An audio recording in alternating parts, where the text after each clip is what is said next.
You've heard their name in stories, Sunday school classes, and from the pulpit.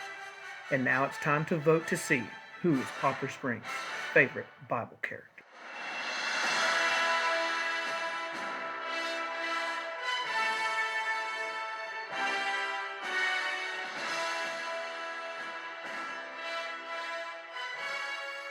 All right, hey, welcome back to the third episode of Bible Mania. You guys had a pretty good round last round, and I'm kind of interested where you go with this round. I think this round, I don't see any surprises coming, but you could surprise me because you have in the past two rounds, but we shall see. So, to give you an idea of what's going on, here are the characters who made it into the next round as of last bracket. So, going to the next round is Mary, Ruth, Thomas, Rachel, Samuel, Elijah, Joseph, and John the Baptist. So good job voting on those. The new link is up, so if you guys want to jump over to that and have that ready to go as we go through and talk, you're welcome to vote for the next one.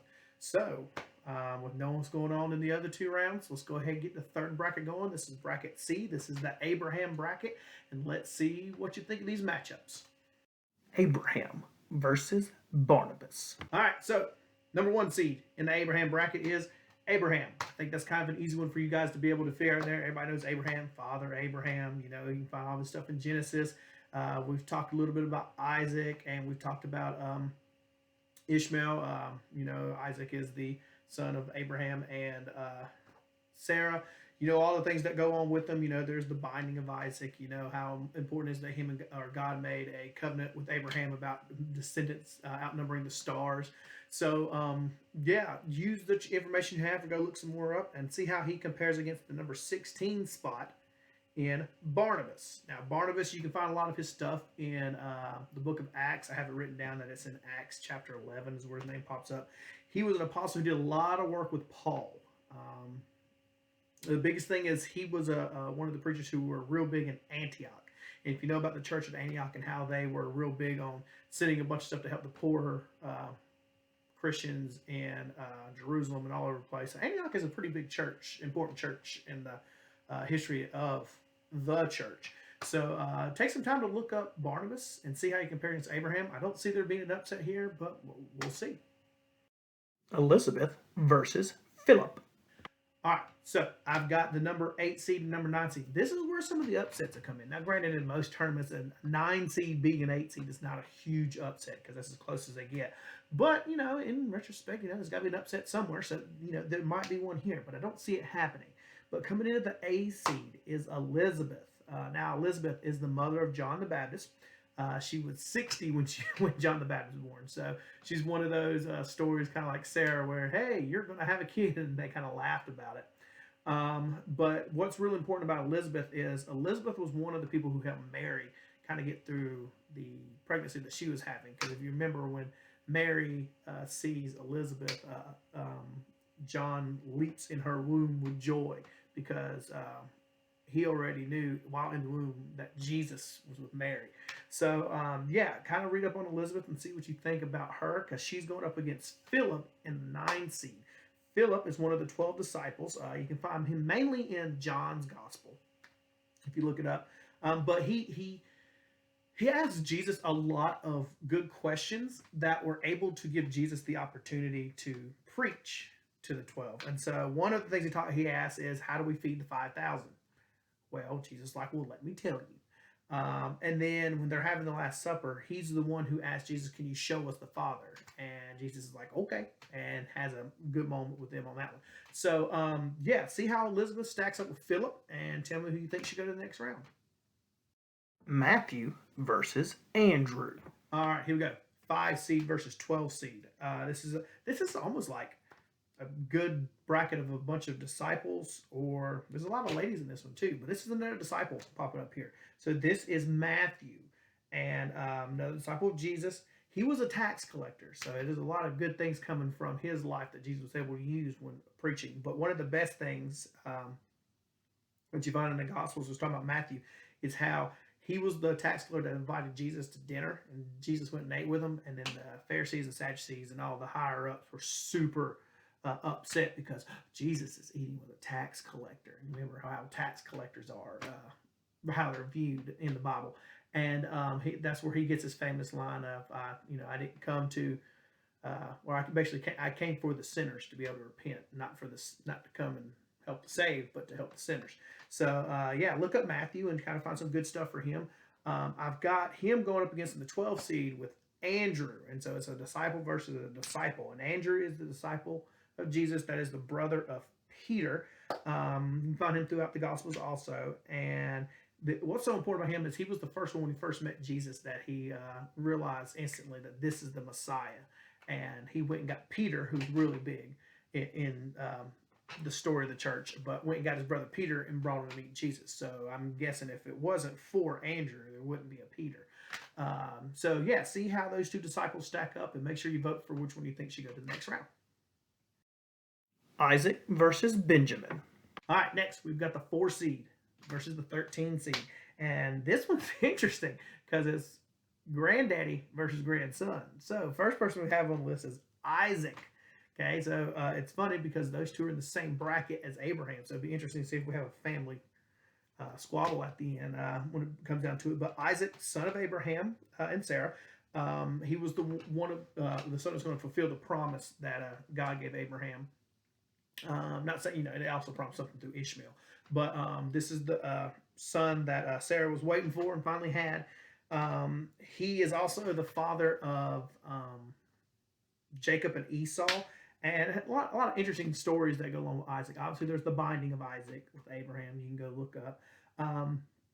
There's the brothers, his twin sons, where he gives the blessing to the younger son because he's tricked and blind, and Jacob comes in with the fur on and pretending to be Esau. So a lot of stories we already know. Maybe some other stuff you want to go research on and see what you think about Isaac. But Isaac is going up against his grandson Benjamin. Now, to make sure you understand how it works, Benjamin's dad is Jacob, who is the son of Isaac. So see how that works out. Benjamin is the second son through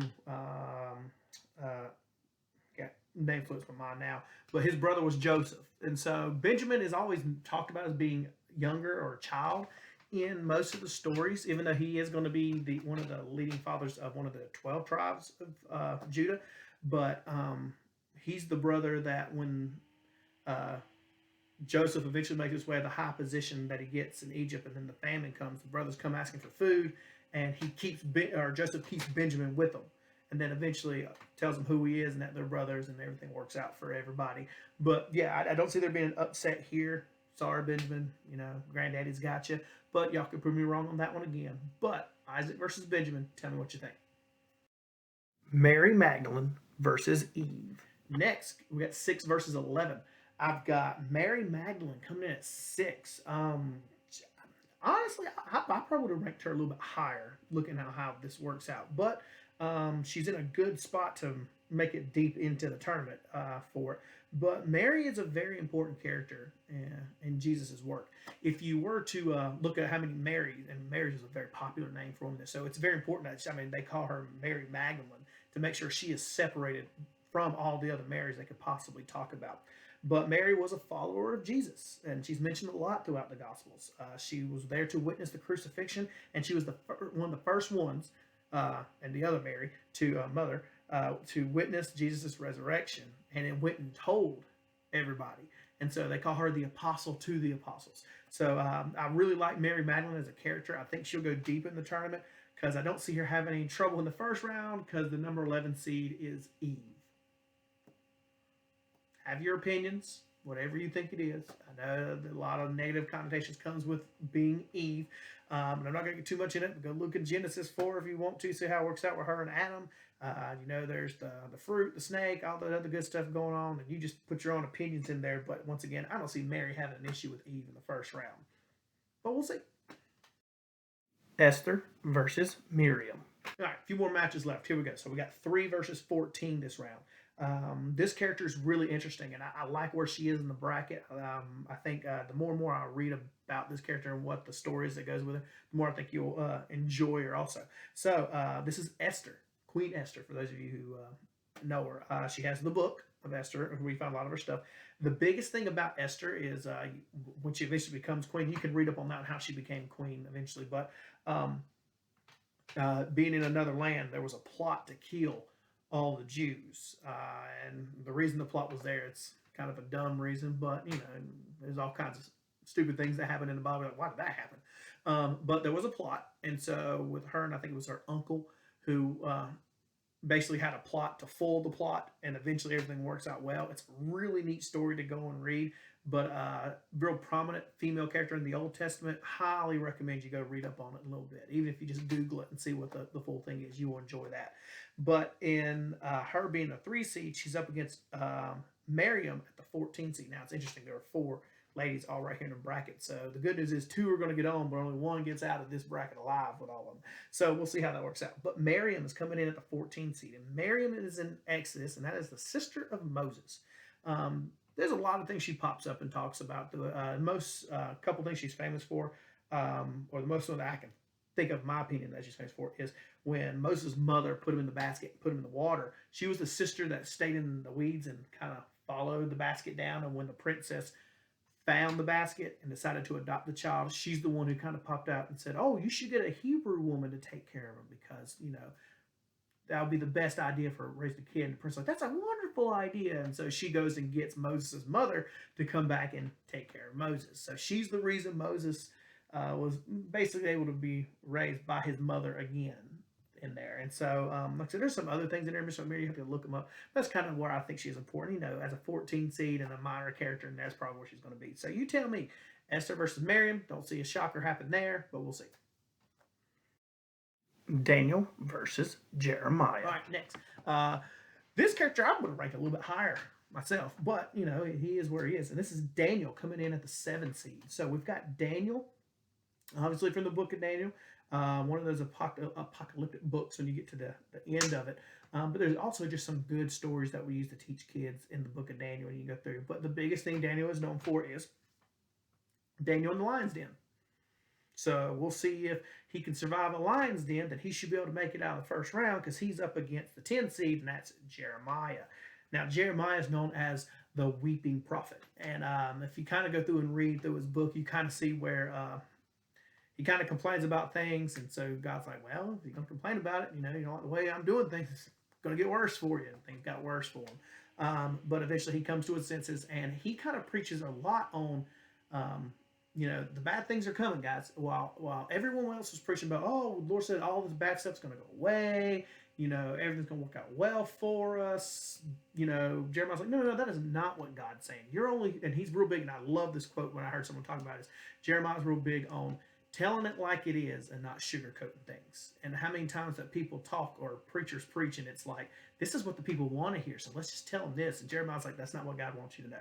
And so he's a really interesting prophet when you go and read up on him. He has a tough time getting through Daniel, because I've noticed in this tournament, a lot of people that have the good Bible stories, especially working with kids, and as you grow up to see how they are, they kind of get to the next round. So we'll see what you think, and go and vote and see what you think between Daniel and Jeremiah. John versus Enoch. Here we go. Last one.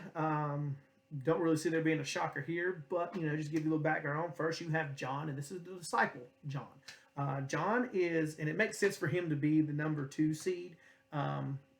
Looking at who all the number 1s are, I get why he's only number 2, but he's still a high-ranking number 2. But he is, the disciple that Jesus loved as a brother. So he's pretty important. That him and his brother James were known as the Sons of Thunder. If this were a tag team match and you were putting 2 names together to see who would go, wouldn't it be cool to have your tag team partner be known as the Sons of Thunder? I don't know. Yeah, think about what you think on that one. But he was a disciple. He was considered the youngest disciple out of all the disciples. A lot of things you can read up on him and kind of, like I say, Google. Always Google. It's fun. You can't always believe everything you read on the internet, so double check it when you go and look in your Bible and make sure it's all legit. But look up what you think about John, because John is going up against a character that is mentioned a little bit in the Bible, especially in Genesis, and that's Enoch, who is from the line leading to Noah. These are the elders pre-flood, is the way they describe them. Now Enoch Everyone before him was living to be like 700. He only lived to be like 375 years old. What happened? 365 years old. So he's not as old as the rest of them. But the neat thing about Enoch is how in Genesis it talks about he didn't die, because it says God took him. So, that's a neat thing. A guy who didn't die and God came and got him. So, see what else you can find about Enoch and see how he stacks up with John, and tell me who you think should go to the next round. All right, guys, that's it. This is the third bracket. We're in bracket C. We have one more on Wednesday, and we've gone through 64 characters after next Wednesday. So after that, we really start to get to the nitty gritty and starting to decide how we knock the rest of these down. So make sure you go and vote. Find the link in the description. It should be around on Facebook or somewhere. This one will go through Tuesday, probably by the end of the day, 5 o'clock, something like that. And then Wednesday, the last round or the last tournament bracket we popped up, and then we start going into round 2. So tell me what you think. I will see you guys next time.